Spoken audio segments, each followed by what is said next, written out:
Okay, so in this particular case, we've got magnesium sulfate, and the hydrated mass for the hydrated magnesium sulfate is given to be 1.6 grams, and the mass for the anhydrous sample is given to be 1.24 grams. And so we need to effectively work to figure out, well, what's the value of x, which is x is the coefficient for the H2O, right? Okay, so how am I going to go about working this out? Well, the first thing I'm going to do is I'm going to want to put this within the context of amounts of substance. Currently, we've got it in the context of primarily masses. And so what I'm going to want to be able to work out is, first of all, the number of moles of the MgSO₄, right? So I'm going to want to work that out. I'm also going to want to work out the amount of substance relating to the H2O. So I'm going to want to work out the number of moles for the H2O, right? And once we've worked out all of these values, if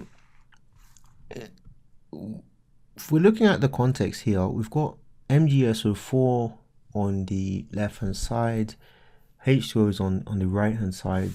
I'm going to want to compare the ratios of the moles, right? So I'm going to want to compare the number of moles of MgSO₄, and we will get to all of this, and with the number of moles of the H2O, right?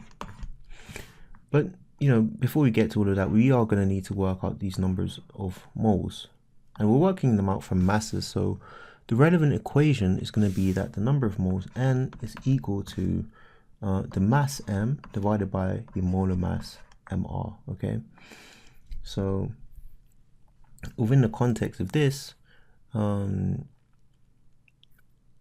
the number of moles for MgSO₄, the mass is the relevant mass here is the anhydrous mass, so that's going to be 1.24 grams. But we need the molar mass. This is divided by the molar mass, so we need to work out the molar mass of MgSO₄, right? So the Mr of MgSO₄ is, right, now oxygen is here twice. I mean, it doesn't need to be. I put it there twice, but in any case, what are some of the relevant elements? I do have them there for just for convenience, but magnesium, sulfur, it can sometimes be helpful to just refer to where they are as well on the periodic table. So magnesium, sulfur, oxygen, right? So the molar mass in this case is going to be, so if we're looking at the relative atomic masses, right? So it's going to be 24.3 plus relative atomic mass of sulfur, 32.1. Same for oxygen. But in the case of oxygen, it's 0.4, right? So we're going to need to do 4 times that. So 4 times 16.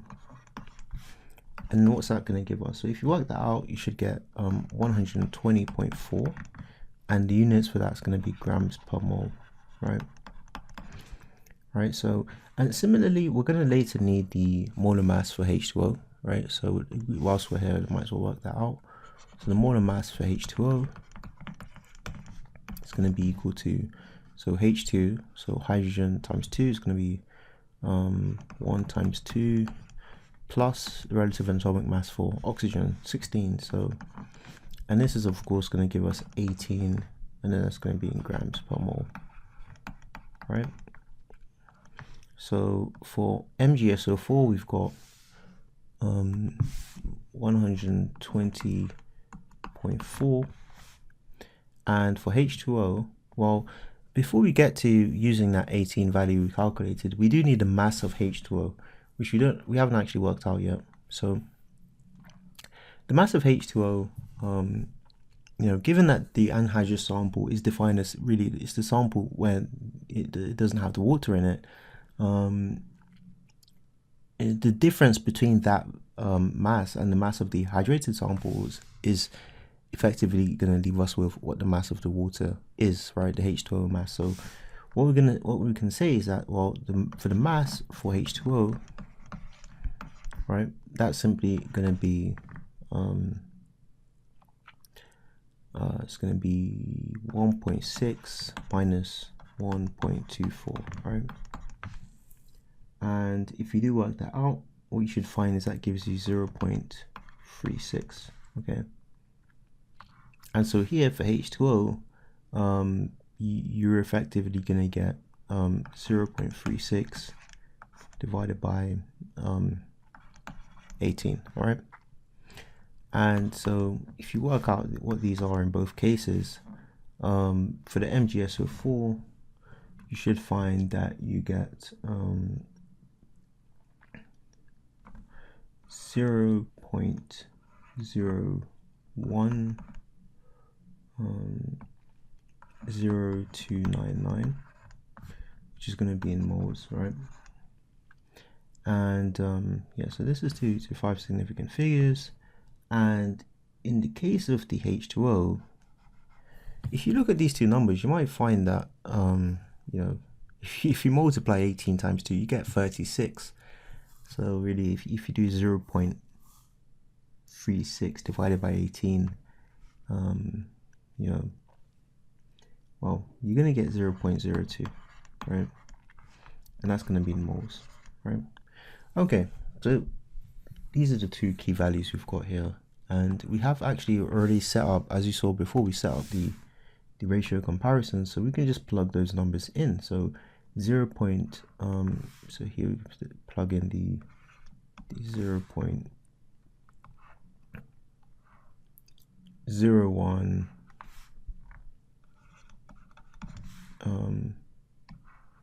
0299,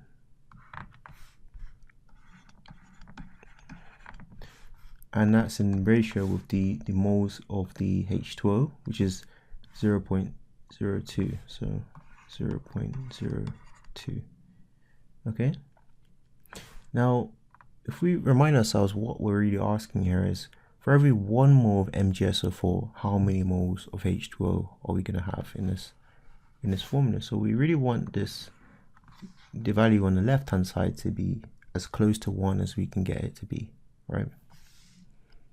So on that basis, what we're going to do is divide this by itself. So 0.010299, right? And on this side, similarly, we're going to do that division. So it's going to be 0.010299, right? And we're doing this simply because if what we do on the left hand side, we do also need to do on the right hand side, right? So on this side, we're going to get 1, right? And on the right hand side, we're going to get 1.9419, right? And this is to 5 significant figures. Now, the value of x in this equation here, or this, this formula anyway, the value of x in the formula is gonna need to be an integer value, right? Which the answer we've got so far is not an integer value. So what we're gonna do is we're gonna round it, right? We're gonna round it to the closest integer value.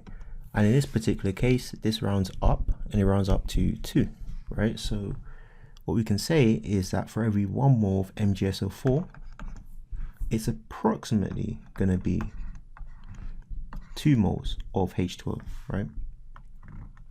And then on that basis, we can say that therefore x is equal to 2, right? And on that basis, we can therefore say that the formula is going to be MgSO₄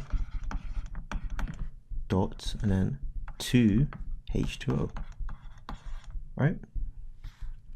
And above here, over here, we can say that, well, over here we're asked to enter put in the formula for well, putting the value of x into the formula, we can say, well, what we're going to put here is 2. Okay.